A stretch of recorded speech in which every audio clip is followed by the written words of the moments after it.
हरे कृष्णा। ओम नमो भगवते वासुदेवाय नमः। आप सभी का स्वागत है हमारे अपने channel mom with Gyanvi official पर। और आज हम जानेंगे 2026 में चैत्र मास की कामदा एकादशी कब है।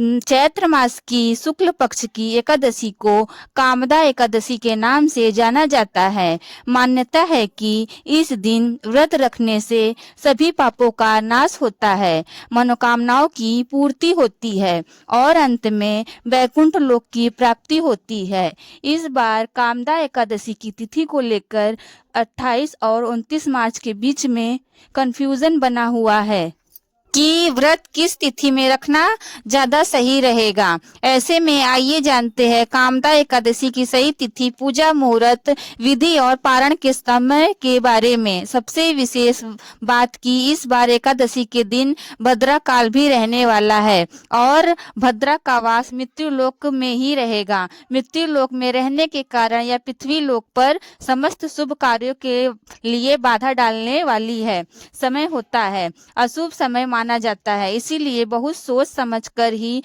बहुत विचार करके इस दिन किसी नए कार्य की शुरुआत या कोई भी शुभ काम करना चाहिए। जिस तरह से चैत्र मास के कृष्ण पक्ष की एकादशी के दिन संशय बना हुआ था कि किस तिथि में उपवास रखना सही रहेगा, क्योंकि एक दिन दशमी मिली हुई एकादशी तिथि थी, तो दूसरे दिन एकादशी के साथ साथ द्वादशी और संक्रांति का महासंयोग पड़ रहा था। और इस बार एकादशी के दिन एक दिन पहले दशमी तिथि भी रहेगी और अगले दिन एकादशी जल्द ही समाप्त हो रही है। लेकिन द्वादशी का संयोग है और यह महाद्वादशी होगी, क्योंकि चैत्र मास के शुक्ल पक्ष में आने वाली द्वादशी को वामन द्वादशी भी कहा जाता है। इसीलिए इस दिन का महत्व और भी ज्यादा बढ़ जाता है। अब कुछ लोग एकादशी का व्रत सुनकर रख लेते हैं और जन शुद्धियों के आधार पर रख लेते हैं, और कुछ लोग मुहूर्त देखकर पारण के समय को देखने के बाद ही पंचांग के अनुसार ही व्रत रखते हैं, जो कि शास्त्र सम्मत भी होता है। ऐसे में कुछ लोग दशमी तिथि मिली एकादशी का भी व्रत रख लेते हैं। लेकिन आपको एक बार फिर से बता दें कि दशमी तिथि मिली एकादशी शुद्ध नहीं मानी जाती है। फिर भी जानबूझकर या अनजाने में लोग इस दिन व्रत रख लेते हैं। अगर व्रत रख रहे हैं तो ध्यान रखिए कि अगले दिन व्रत का पारण आप हरिवासर के समय तो भूलकर भी ना करें। हरिवासर के दौरान यदि आप व्रत खोल लेते हैं तो आपके द्वारा रखे गए व्रतों का पुण्य नष्ट हो जाता है। इस बार एकादशी तिथि 28 मार्च दिन शनिवार को सुबह 8:47 से शुरू हो रही है। इससे पहले तक दशमी तिथि रहेगी।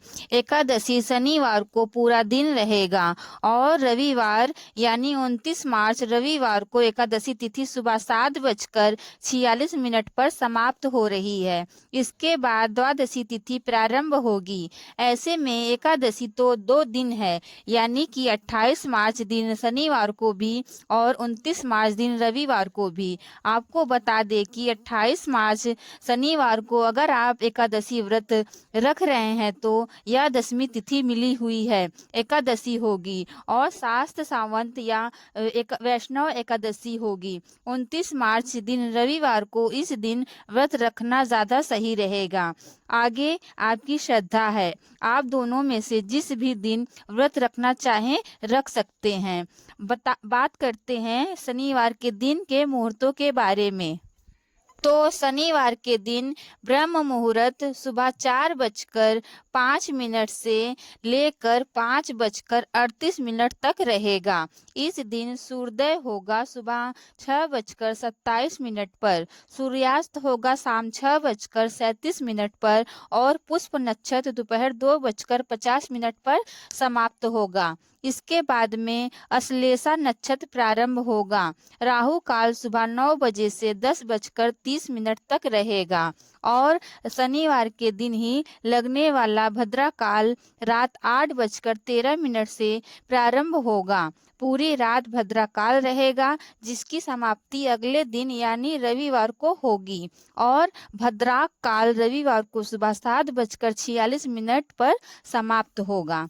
आपको एक बार फिर बता दे, भद्रा काल का वास मृत्यु लोक में रहेगा, जो कि समस्त शुभ कार्यों के लिए अशुभ मानी जाती है। लेकिन पूजा पाठ संबंधित या व्रत से जुड़ा हुआ कोई भी कार्य इस दौरान किया जा सकता है।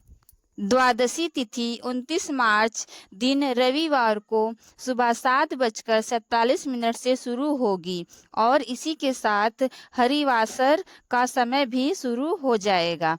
द्वादशी तिथि का समापन होगा 30 मार्च दिन सोमवार को सुबह 7:09 पर। इसके बाद त्रयोदशी तिथि प्रारंभ होगी। रविवार के दिन ब्रह्म मुहूर्त सुबह 4:49 से 5:37 तक रहेगा।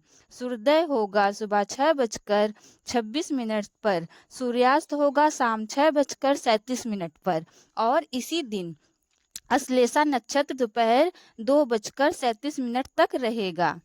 बाद में मघ नक्षत्र प्रारंभ होगा। हरिवासर का समय द्वादशी तिथि यानी 29 मार्च रविवार को सुबह 7:47 से शुरू होकर दोपहर 1:20 तक रहेगा।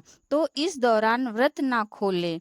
अगर आपने व्रत रखा है और रविवार को व्रत खोलना है तो आज आप 1:30 से लेकर 3 बजे के बीच में व्रत का पारण कर सकते हैं। और जिन भक्तों ने दूजी एकादशी का व्रत रखा है यानी 29 मार्च दिन रविवार को व्रत रखा है, उन्हें 30 मार्च दिन सोमवार को सुबह 6:20 से 7:09 के अंदर व्रत का पारण करना होगा, क्योंकि इसके बाद में तिथि समाप्त हो रही है।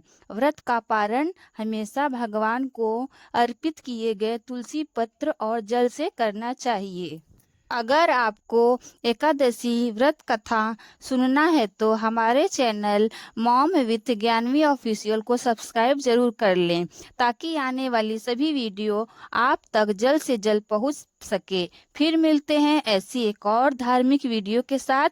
तब तक के लिए आप सबका बहुत बहुत धन्यवाद। दोस्तों, हरे कृष्णा, राधे राधे। आपका दिन मंगलमय हो।